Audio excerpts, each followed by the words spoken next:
Assalamualaikum warahmatullahi wabarakatuh.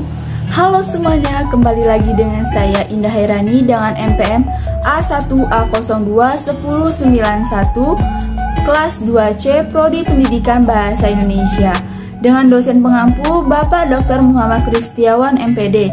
Pada kali ini saya akan menjelaskan materi tentang fungsi-fungsi manajemen.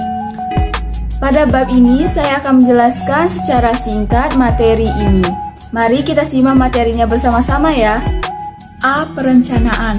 Fungsi dan perencanaan adalah sebagai pedoman pelaksanaan dan pengendalian, menentukan strategi pelaksanaan kegiatan, menentukan tujuan atau kerangka tindakan untuk mencapai tujuan tertentu. Dalam perencanaan yang perlu diperhatikan adalah menetapkan tentang apa yang harus dikerjakan, kapan dan bagaimana melakukannya, membatasi sasaran dan menetapkan pelaksanaan kerja untuk mencapai efektivitas maksimum melalui proses penentuan target, mengembangkan alternatif rencana, mempersiapkan dan mengkomunikasikan rencana dan keputusan. Langkah-langkah dalam perencanaan yaitu A. Menentukan dan merumuskan tujuan yang hendak dicapai.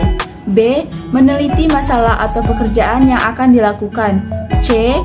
Mengumpulkan data atau informasi yang diperlukan. D. Menentukan tahapan-tahapan atau rangkaian tindakan. E. Merumuskan bagaimana masalah itu akan dipecahkan dan bagaimana pekerjaan itu akan diselesaikan. B. Pengorganisasian.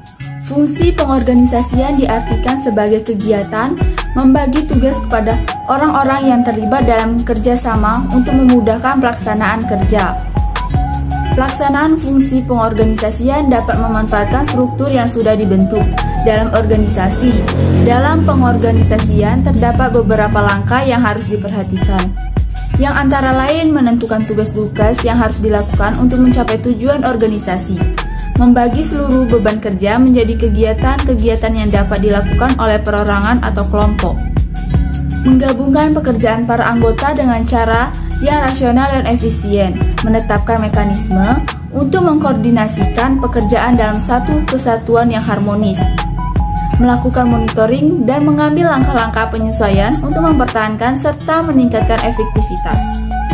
C. Penggerakan. Penggerakan atau dalam kurung actuating adalah hubungan antara aspek-aspek individual yang timbul oleh adanya hubungan terhadap bawahan untuk mendapat mengerti dan memahami bagian pekerjaan yang efektif dan efisien.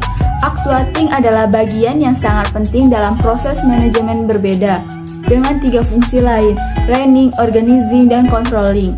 Actualing dianggap sebagai intisari manajemen karena secara khusus berhubungan dengan orang-orang. D. Pengawasan.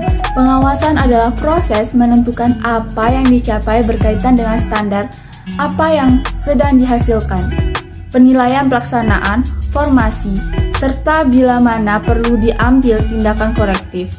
Ini yang memungkinkan pelaksanaan dapat berjalan sesuai rencana, yang ini sesuai dengan standar dan yang diharapkan.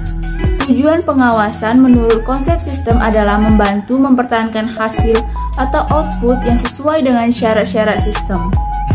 Artinya, dalam melakukan kerja, pengawasan diharapkan dapat mencapai kualitas produk organisasi berdasarkan perencanaan yang telah ditetapkan, sehingga konsumen atau stakeholder menjadi puas.